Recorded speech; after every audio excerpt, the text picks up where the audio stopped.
옛날이나 지금이나 교회 안에 세 부류의 성도가 있는 것을 볼 수가 있습니다. 첫째는 애굽 신자입니다.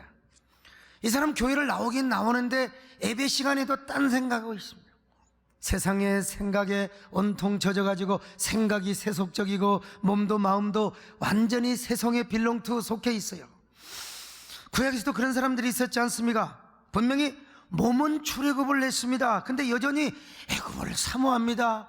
앉으나 서나 애굽 생각, 앉으나 서나 애굽의 향수에 젖어서 살아가는 사람이죠. 분명히 몸은 광야로 나왔는데 마음은 온통 애굽 생각에 젖어 있어요.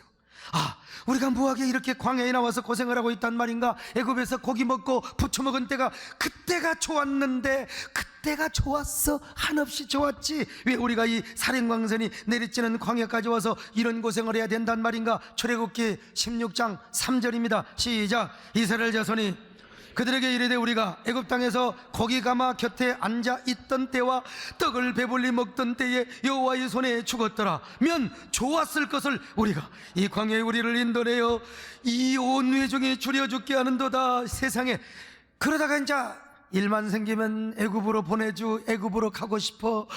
애굽으로 가고 싶다고 말이죠. 민수기 14장 3절로 4절 시작. 어찌하여 여호와가 우리를 그 땅으로 인도하여 칼에 쓰러지게 하려 하는가? 우리 처자가 사로잡히리니 애굽으로 돌아가는 것이 낫지 아니하랴. 우리가 한 지휘관을 세우고 애굽으로 돌아가자 하며, 오늘 교회에 나오 마찬가지. 오늘날 성도도요, 교회 나오긴 나오는데 생각하는 게 세상적이고 세계관과 가치관이 전부 다 세속적이에요. 이런 사람은 하나님 의지도 안 합니다. 무슨 일이 있으면 말이요, 다 그냥 세상적으로만 해결하려고 하지 전혀 하나님께 기도하지도 않아요. 하나님의 은혜가 뭔지도 몰라요. 도대체 은혜 하는데 뭔 어떤 사람들은 기도하다가 울고 찬양하다가 울고, 난 도대체 이해가 안 된다는 거예요. 항상 사고가, 정신이 마귀에게 사로잡혀 있고 죄의 종이요 세상의 종으로 살아가는 사람이 있어요. 이런 사람은 구원받은지 내가 봐도 몰라요. 자기 자신도 몰라요. 목사가 봐도 모른다 이 말이요. 구별이 안 되는 사람이요. 오늘 여러분 가운데 이런 애굽 신자가 한 사람이 없기를 바랍니다. 두 번째는 광야 신자가 있어요. 이 사람 분명히 구원받아서 거듭났습니다. 그의 영혼과 몸과 마음이 주님께 소속이 됐어요. 근데 아직도 갈등과 방황이 있습니다. 신앙생활하면서 온전히 천국의 기쁨, 그리고 은혜 받는 그 감사, 예배하는 기쁨, 이게 별로야. 아직도 세상의 기쁨, 이게 찌들어져 있습니다. 구약에서도 그런 사람이 있잖아요. 분명히 출애굽을 했는데 아직도 애굽의 찌꺼기가 남아있어. 애굽을 향한 미련이 남아있습니다. 그래서 가나안의 소망을 두고 가나안으로 향하고 있지만 이따금씩 방황. 내가 가는 길이 옳은 길인가? 그러다가 가나안에 가지 못하고 광야에서 다 죽었던 사람들, 이런 사람들이 바로 광야 신자예요. 이런 사람을 광야 신자라고 하는데, 그런데 이런 광야 신자가 오늘날 교회 안에 많이 있단 말입니다. 분명히 구원받았어요. 거듭났습니다. 봉사도 합니다. 근데 이따금 성가대 잘하다가 삐딱해요. 예배 잘 나오다가 주일학교 교사하다가 삐딱해. 그래서 교회 생활에 갈등하고 고민하고 방황을 합니다. 왜 그런 줄 아세요? 신앙생활에 부담이 되니까.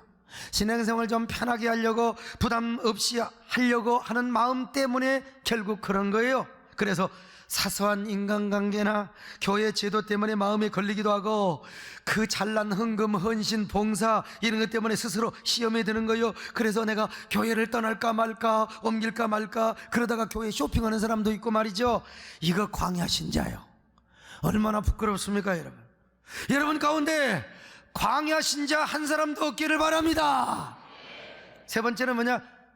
가나안 신자예요. 가나안 신자. 이 사람은 몸과 마음이 하나님께 소속되어 있을 뿐만 아니라 예수 믿는 재미, 기쁨, 감격 속에 살아가는 사람이요, 그저 목이 마르도록 주님을 찬양합니다. 부르다가 죽을 노래가 뭐요? 주님을 사랑하는 고백이요. 이 사람은 기쁨과 소망과 모든 희망이 어디에 있어요? 천국에 있습니다. 몸된 교회 깊숙이 들어와서 하나님을 잘 섬기고 교회를 잘 섬기는 행복한 신앙생활을 한다 이 말입니다. 이 사람은 여러분, 이 땅에서 초막이나 궁궐이나 내 주 예수 모신 곳이, 그곳이 바로 하늘나라란 말입니다. 심령 천국을 이루어요. 교회 천국을 이루어요. 나와 세상은 간 것 없고 언제나 구속한 주님만 보이게 되는 겁니다. 그래서 그의 영혼과 삶의 현장에 뭐가 넘쳐요? 젖과 꿀이 흘러넘칩니다. 젖과 꿀이 감미롭게 흘러넘친다 이 말이죠. 달콤해 신앙생활이.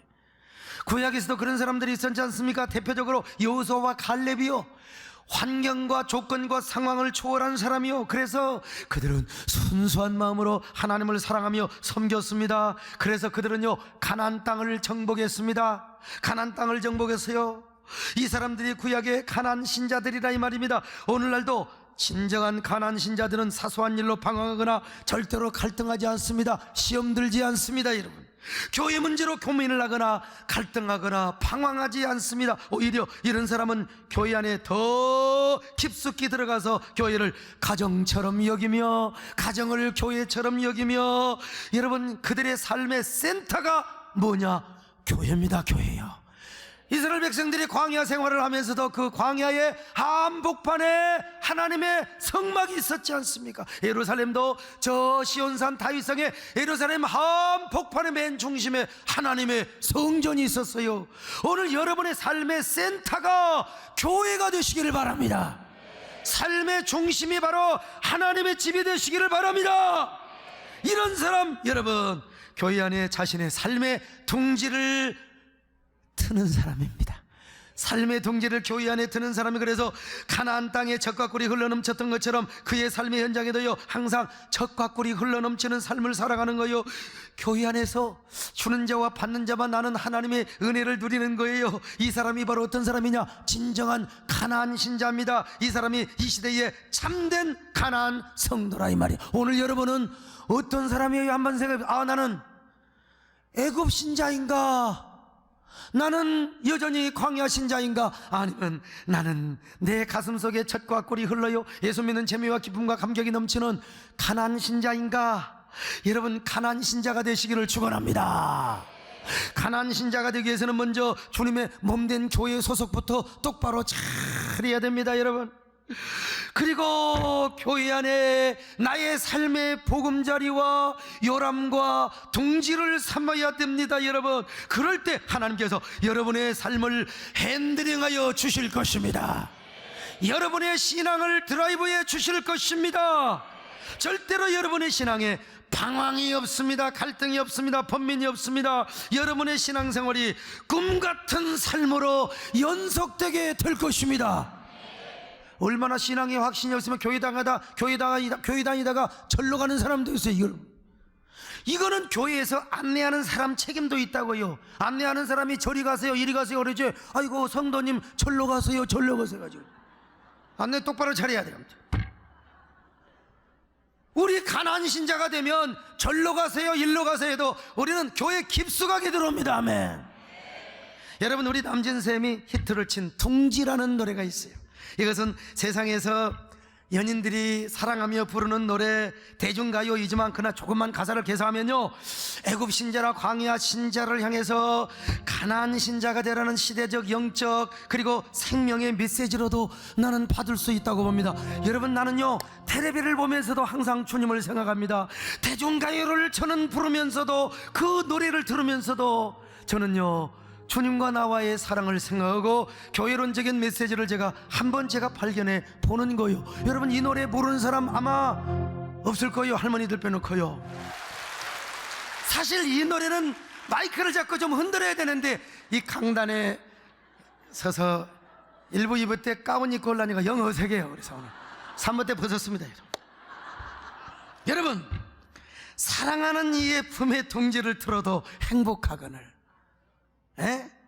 몸된 교회의 둥지를 튼 가나안 신자가 얼마나 행복한 신앙생활을 하겠습니까? 교회 생활이 얼마나 젖과 꿀이 흘러넘치겠습니까? 여러분, 나와 세상은 간 것 없고 구속한 주님만 보이게 될 겁니다. 늘 교회 천국을 누리게 되는 거예요. 여러분, 우리 교회 천국을 누립시다. 할렐루야. 옆 사람 보고 인사 좀 하세요. 어쩌면 그렇게 교회 천국을 누리게 생기셨어요? 한 번 더요. 집사님 얼굴만 보면은 천국이 보이네요. 그저 집사님은 집사님이고 권사님은 권사님이고 장로님은 장로님이라고 그래야지 저만 따라하면 절대로 안 됩니다. 여러분, 저 얼굴을 보면 천국이 느껴집니까? 아, 우리 목사님 꼬라지만 보인다고 천국, 그건 내 책임이죠. 그러면요, 우리 다 여러분이 가는 곳마다 작은 천국이 되시기를 바랍니다. 그러나 애굽 신자는 도대체 무슨 기쁨으로 살지 모르겠어요. 아니, 교회 오긴 와. 근데 맨날 졸아. 그리고 맨날 깃돈 생각, 그리고 무슨 돈 생각, 헤어졌던 옛날 여자 생각. 무슨 기쁨으로 살았는지 모르겠어요. 세상도 지나가고 정욕도 다 지나가고 육신의 쾌락과 즐거움이 찰나에 불과하는데 말이죠. 근데 이런 사람은 내가 봐도 구원받을지 몰라. 자기도 몰라요. 그래, 천국이 보장이 되어 있지 않다. 얼마나 불쌍하냐 이 말이요. 광야 신자, 이 사람도 불쌍해. 분명히 이 사람 천국 갑니다. 분명히 거듭난 사람이요, 구원의 확신을 가지고 있는 사람. 그럼에도 불구하고 아직도 갈등과 방황과 번민이 계속되고 있어요. 구원받은 사람인데도 불구하고 신앙생활의 기쁨과 은혜의 감격을 알 때도 있지만 시험 들어, 알 때도 있지만 방황과 번민이 가득해요. 아이고, 천국으로 향하는 순례길을 가면서 이놈의 세상의 유혹과 육신의 시험이 그칠 날이 없으니 얼마나 불쌍해요. 한동안 여러분, G.O.D가 불렀던 길이라는 노래가 있었지 않습니까? 그 길이라는 노래가 광야 신자의 마음을 너무나 잘 대변해주고 있는 것 같아요. 이 노래가 한참 유행일 때 제가 호주에 연합집회를 갔어요. 그때 어느 목사님과 사모님이 점심을 먹으면서 막 눈물을 글썽거리면서 목사님은 행복하겠다고 교회가 부흥하는데 나는 이민 먹기가 너무나 힘들고 더구나 부흥도 안 되고, 그렇다고 이거 때려칠 수도 없고 주일날 예배는 드려요. 그런데 어느 날 또 이게 끼니는 이어가야 되기 때문에, 애들 교육을 해야 되기 때문에 대낮에 짭을 뛰고 있어요, 부부가. 근데 라디오에서 G.O.D의 음악이 나오는데, 그렇게 그 노래가 자기 삶 같다는 거야. 그 노래가 너무 막 인상적이고 영어로 하면 막 임프레시브하고 무브하더라는 거요, 가슴에.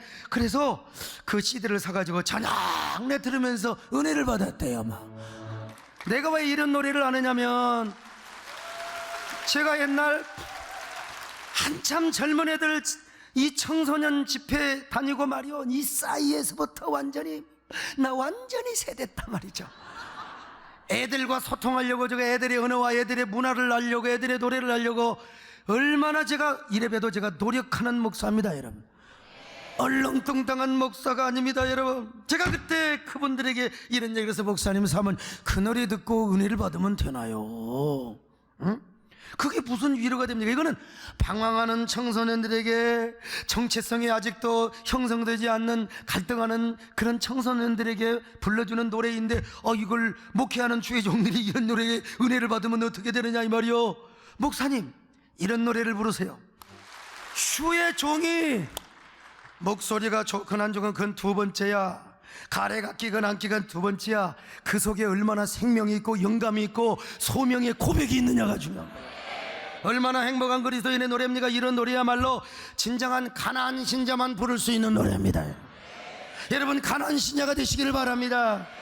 그런데 지난 시간에도 말씀드렸지만 이 시대의 사상과 정신의 많은 부분을 이 네오막시즘이 영향을 끼쳤다고 했지 않습니까? 이 네오막시즘이란 한마디로 유물론적 공산주의와 휴머니즘이 아주 절묘하게 조화가 되어서 이루어진 사상이에요. 이 네오막시즘이 새로운 진보 사상과 신좌파 그룹을 출현하게 만들어줬어요. 더구나 한국교회가 지난날 근대화 운동의 정신적 발원이나 지주 역할을 했잖아요. 그러면서 한국의 근대화와 더불어서 교회도 함께 막 성장해요. 물량적 성장, 영적 성장도 하지만요, 그러다 보니까 대부분의 한국교회가 성장주의에 편승하게 된 거예요. 성장주의에 편승하다 보니까 아무래도 교회 안에도 세속주의와 자본주의, 세상의 마케팅, 기업 경영의 원리가 어쩔 수 없이 들어오게 됐습니다. 그러다 보니까 교회도 사람들에게 교회다운 모습을 보여주지 못하고 사람들에게 약점을 보이고 이 안티크리스찬들에게 발목을 잡히는 교회들이 생겨나요. 근데 교회가 기득권 싸움을 해요. 근데 기득권 싸움을 하다 보니까 거기에 보니까 교회의 어두운 부분들이 굉장히 많아요. 목회자의 부도덕성도 나올 수 있어요. 담임 목사의 대몰림, 재정에 투명하지 못한 부분들, 이런 모습이 크리스찬들에게, 안티 크리스찬들에게, 또 난 크리스찬들에게 이게 빌미가 잡혀지는 경우가 있었다 이 말이에요. 그러므로 여러분, 오늘 현대교회 급선무는 뭐냐? 복음의 본질로 돌아가는 것입니다. 여러분, 하나님께 돌아가는 것입니다. 교회 정체성을 회복하는 거예요. 여러분, 우리 세대된 교회가 이런 데 앞장설 수 있기를 바랍니다. 깨끗한 교회요, 신정주 교회지만 절대로 도덕적인 면에, 윤리적인 면에 절대로 빌미를 주지 않는 교회 말이죠. 그리고 세상과 안티크리스찬 앞에서도 떳떳한 모습으로 우리가 거듭나야 되지 않겠습니까? 아무리 교회를 적대시하고 진보와 좌파 라인에 있는 사람들에게도 그도 저런 교회는 괜찮아, 교회가 역시 참 투명하고 깨끗해, 여러분 빌미 안 주고 우리 함께 발목 안 잡히고 여러분 정상적인 힘 있는 교회로 영향력을 끼치는 저와 여러분 될 수 있기를 바랍니다. 그런데 아무리 노력을 해도 교회가 온전할 수가 없어요. 목사가 온전할 수가 없습니다. 하여간 여러분, 이 세상에 완벽한 교회는 하나도 없습니다. 그러면 이 땅에 좋은 교회, 아름다운 교회는 있어요. 하나님 보시기에 합한 교회는 있습니다. 바로 그런 교회가 어떤 교회입니까? 하나님의 임재가 가득한 교회입니다. 하나님의 영광이 가득한 교회입니다. 하나님이 왕이 되시는 교회요, 하나님의 말씀과 성령의 시냇가가 마르지 않는 교회입니다. 강물이 흘러가는 교회입니다. 말씀과 성령의 교회를 이끌어가는 교회입니다. 목사가 키가 크냐 작느냐 코 푸냐 안 푸냐 이게 중요한 게 아니에요. 여러분, 설교 시간에 코딱지를 파느냐 안 파느냐 이것도 개척교회 일이지 요즘 내가 언제 코딱지를 파느냐 이거요. 하나님이 그 종을 붙들어 주셔야 됩니다. 하나님이 그 종을 쓰셔야 되는 거요. 근데 애굽 신자는 이런 데 관심이 없어요. 그냥 설교만 빨리 끝내면 되는 거야. 마누라 따라왔다가 그냥 실컷 쫄다가 그냥 아이고 벌써 끝났네 주여, 아이고 목사 손 안 드냐 하고 말이죠. 광야 신자도 여러분 이런 데 관심이 없어요. 자기 코드, 자기 스타일 여기에 맞느냐 이게 중요한 거죠. 그러니까 쇼핑하고 다니는 거예요. 이게 행복이 아니요 불행이란 말입니다. 여러분, 그러나 가나안 신자는 그렇지 않습니다. 가나안 신자, 하나님이 이 교회에 함께 하시는가, 저 목사와 함께 하시는가, 은혜의 시냇가가 흘러가고 있는가, 하늘문이 열린가, 내가 이곳에 여기가 내가 뿌리 박아야 할 시냇가구나, 거기에 뿌리를 박는다 이 말입니다. 여러분, 가나안 신자가 되는 게 얼마나 큰 복인지 몰라요. 얼마나 큰 행복인지 모릅니다. 여러분, 어딘들 시험의 요소가 없겠어요? 어딘들 가시가 없겠습니까? 다 있어요. 신앙생활 하다 보면요, 교회 와서 교회 때문에 손해보는 경우도 있고 목사 때문에 시험 드는 경우도 가끔 있습니다. 여러분, 그래가지고 그 시험 때문에 말이요, 나는 왜 이 길에 서 있나, 나는 어디로 가야 되느냐 이거요. 가나안 신앙은 그렇지 않습니다. 오히려 그것을 신앙 성숙의 계기로 삼고 전화위복의 은혜가 오기를 사모하는 겁니다. 오히려 그럴수록 내가 하나님을 더 사랑하리라, 하나님께 더 가까이 나가리라, 내가 교회 안에 더 깊숙이 나가리라. 시험은요, 예수님 때문에도 드는 사람이 있어요. 예수님 때문에. 주님께서 이렇게 말씀하셨잖아요. 누구든지 나로 인하여 실족하지 않는 자는 복이 있도다. 마태복음 11장 6절 시작. 누구든지 나로 말미암아 실족하지 아니하는 자는 복이 있도다 하시니라. 누구누구 하신 말씀인 줄 아세요? 세례요한이요. 세례요한이 어떤 사람인 줄 아세요? 광야에 외치는 자의 소리요, 이분이 예수고 이분이 세상 죄 지고 가는 어린 양을 보라. 이게 바로 세례요한이 불렀던 복음의 메시지요. 예수님이 말이요, 이 땅에 구원하러 오는 메시아라고 말이요, 예수님이 오는 길을 닦았어. 그리고 그 길을 방해하는 저 바리새인과 서기관들을 막 독사의 새끼들이라고 하면서 책망했던 세례요한. 그런데 잠시 예수님 때문에 시험 들었어요. 자기가 정의의 메시지를 전파하다가 감옥에 갇혔거든요. 그러면 예수님이 세례요한을 칭찬해 주신다든지 면회라도 한번 올 줄 알았는데 예수님은 여전히 창기들과 새들과 함께 먹고 마시고 놀고 있어요. 세례요한이요, 야 이상하다, 내 분명히 성령의 감동을 받았는데. 그래서 자기 제자들을 보내서 예수님에게 물어보는 거예요. 당신이 정말 이스라엘의 메시아입니까? 세상에 오기로 정말 예비된 메시아입니까? 그렇다면 왜 그렇게 마시고 먹고 놀고 있습니까? 노래나 보고 말이죠. 마태복음 11장 2절로 3절입니다. 시작. 요한이 옥에서 그리스도께서 하신 일을 듣고 제자들을 보내요 예수께 여짜오되 오실 그이가 당신이 오니까 우리가 다른 일을 기다리오니까 그리스도께서 하신 일이 뭐냐? 맨날 말이요 먹고 마시고 병자 고치고. 여러분, 세례 요한도 이렇게 시험이 들었어요. 언제는 실컷 예수님을 메시아라고 증거해 놓고 세상에 지금은 예수님에 대해서 헷갈리고 있어요.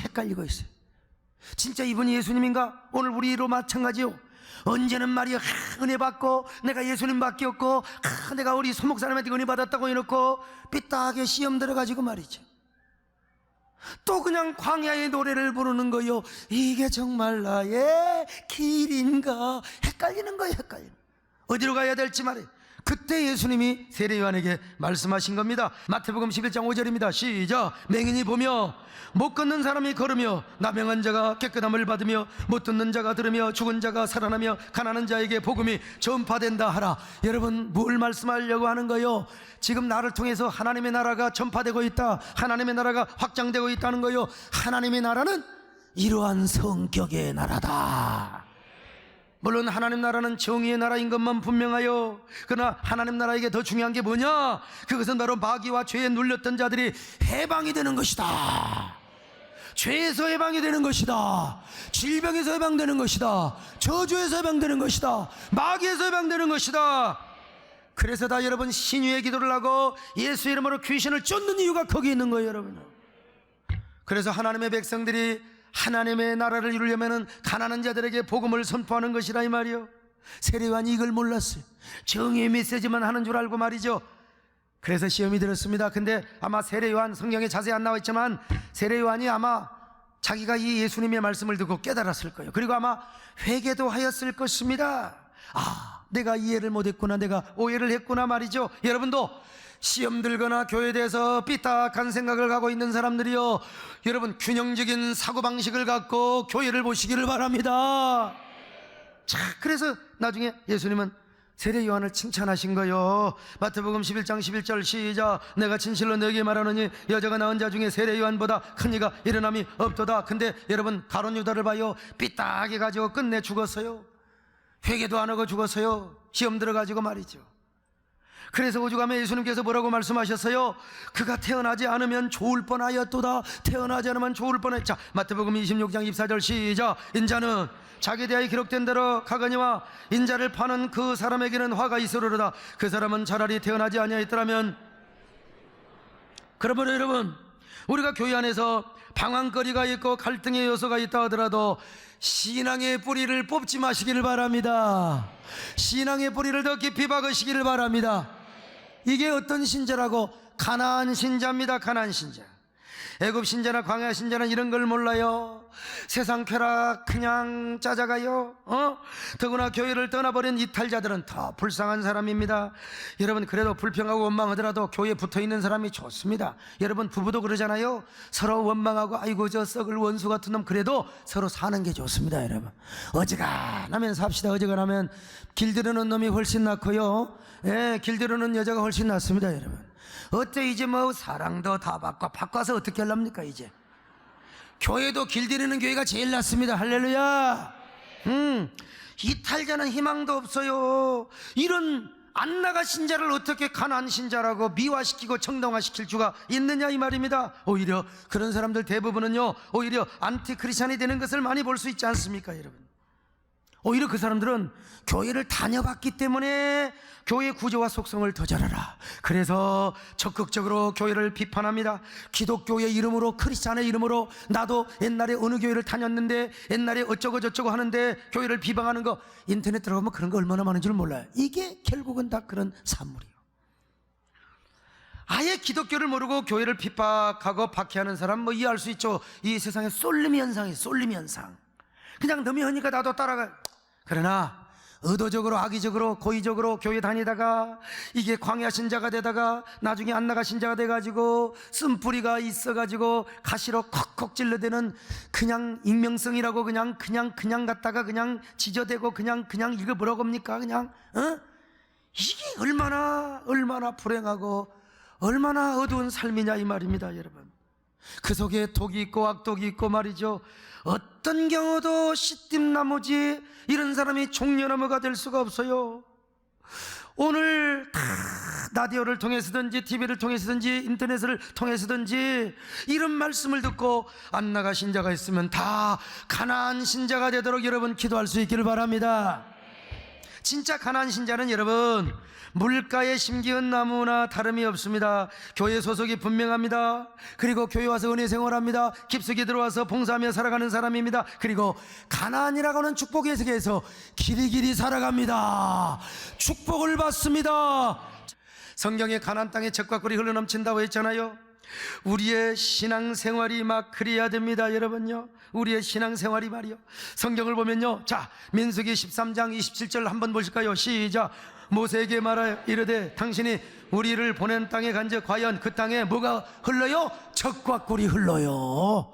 자 민수기 14장 8절 시작. 우리에게 여호와께서 우리를 기뻐하시면 우리를 그 땅으로 인도하여 들이시고 그 땅을 우리에게 주시리라. 이는 과연 젖과 꿀이 흘러요. 여러분 젖과 꿀 왜 이렇게 표현했을까? 실제적으로 여러분 이스라엘 땅이 그 근동 지역에서 비옥합니다. 비옥해. 이집트의 시누의 문서라고 하는 문서가 있는데 거기 보면요, 이집트의 12대 왕조 때 이 역적으로 몰렸던 시누에라고 하는 총리가 있었어요. 이 총리가 어디로 도망갔느냐? 가나안 땅으로 도망가서 그리고 나중에 이집트에 돌아와서 시누의 문서를 썼어요. 그 여행기를 썼는데 가나안 땅에 가니까 진짜 젖과 꿀이 흐르더라. 이게 출애굽 이전인데요. 그래서 이집트 백성들에게 저 가나안 땅은 젖과 꿀이 흐르는 땅이라고 인각이 되어 있었단 말이죠. 야, 특별히 고대 근동에서 신들이 자기 백성들에게 상을 주고 복을 내릴 때 젖과 꿀로 보상을 했다는 고대 문서가 있어요. 그러니까 그만큼 가나안 땅은 뭐예요? 신들이 상으로 주는 땅이에요. 근데 우리 하나님의 전쟁의 용사가 되셔서 모든 신들을 물리치고 이스라엘 땅을 그 땅에 언약의 땅으로 주셨습니다. 축복의 땅으로 주셨습니다. 거기에 젖과 꿀이 흐른다 이겁니다. 그래서 가나안 땅은요 목초지가 많습니다. 그래서 염소가 많이 크고 젖소가 많이 자라요. 그러니까 젖을 짜는 거죠. 젖이 많아. 거기다가 종려나무까지 있네. 종려나무 그 열매가 얼마나 단지 몰라요. 옛날에 우리 시골에서 조청이 얼마나 달았어요. 그걸 꿀이라고도 했어요. 그런 것처럼 이스라엘에서 종려나무 열매를 꿀이라고도 했어요. 그러니까 젖과 꿀이 흐르는 땅이 아닐 수가 없습니다. 거기다가 여러분 이 젖과 꿀은 하나님의 약속으로 축복으로 주신 땅이요, 그러니까 영적으로도 젖과 꿀이 흘러요. 그 가나안 땅을 정복하며 살아가는 사람은요 육체적 식물학적으로 젖과 꿀이 흐르는 땅에 살지만 영적으로도 하나님의 은혜가 흐릅니다. 축복의 시냇가가 흐릅니다. 생명강이 흐릅니다. 이게 가나안 땅이라 이 말입니다. 여러분요, 그래서 가나안 땅에 사는 이스라엘 백성들은 이렇게 언제나 젖과 꿀을 먹고 살았습니다. 오늘 우리가 그런 신앙생활을 할 수 있기를 바랍니다. 우리가 가나안 신자로 살아가면 우리 속에서 막 젖과 꿀이 흘러요. 젖과 꿀이 흘러요. 옆 사람 보고 어쩌면 그렇게 젖과 꿀이 흘러넘치게 생기셨어. 꼭 교도소에서 하는 사람 같아요, 여러분. 어쩌면 그렇게 여러분 한번 연기라도 해보세요. 자, 한번 다시 합니다.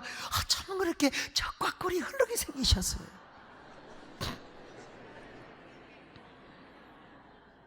물론 이렇게 예배 드릴 때는 그렇지만 세상에 나가서 사는 게 녹록지가 않아요. 거친 파도와 풍랑이 막 우리를 엄습합니다. 그래서 우리가 그 앞에 쓰러지기도 하고 막 실패의 쓴맛을 볼 때가 있어요. 그러나 그렇게 살다가도 우리는 일주일에 한 번씩 피난처가 있어요. 우리가 안식처가 있어요. 여러분 젖과 꿀이 흐르는 땅이 있어요. 우리가 그것을 찾아와요. 거기가 어디요? 교회입니다. 교회. 몸된 교회입니다. 야, 교회 와서 예배드리며 그리고 우리가 말씀을 듣고 찬양하며 기도하고 우리가 은혜 받는 그 순간은 뭐요? 물가에 심기은 나무라 이 말입니다. 그래서 오늘 본문도 이렇게 말씀하지 않습니까? 시편 1편 3절 시작. 그는 시냇가에 심은 나무가 저를 따라 열매를 맺으면 그 잎사귀가 마르지 않는 것 같으니 그가 하는 모든 일이 다 형통하리로다. 여러분 이런 나무가 되시기를 바랍니다. 이런 신자 되시기 바랍니다. 이게 원래 여러분 찬송가가 아니었어요. 흑인 연가, 흑인들이 불렀던 유행가였어요. 근데 이 곡이 좋고 가사 붙여서 우리가 지금 찬송하는 거예요. 그러니까 가끔 대중가요 가사 한다고 혹시 좀 삐딱하게 생각하지 마세요. 그냥 아멘 하면 그게 꿀이 되고 젖이 됩니다. 그냥 깨닫는 자의 은혜가 있습니다. 여러분, 별나다 고상한 척. 저는 고상하기는 제가 틀렸고 고상하도록 태어난 사람도 아니고 그저 하나님의 영광과 복음 전하려고 애를 쓴 사람이에요. 자, 그러면 진정한 가난한 자는 어떻게 살아갑니까? 언제나 말씀을 삼하며 묵상하며 살아가야 돼요. 그리고 복음을 전해야 됩니다. 내가 만난 하나님을 전해야 됩니다. 여러분, 복음을 전해야 됩니다. 그럼 구체적으로 어떻게 하느냐 이거요? 시간이 다갔습니다. 여러분, 다음 시간을 기대하시기 바랍니다. 다음 시간을 기대하시기 바랍니다. 하나님 고맙습니다. 우리 가난신 자의 삶을 살게 하시니 감사합니다. 이 시대에 누가 뭐라 해도 우리는 이 시대에 가난신 자 되게 하여 주시옵소서. 예수님의 이름으로 기도드립나이다.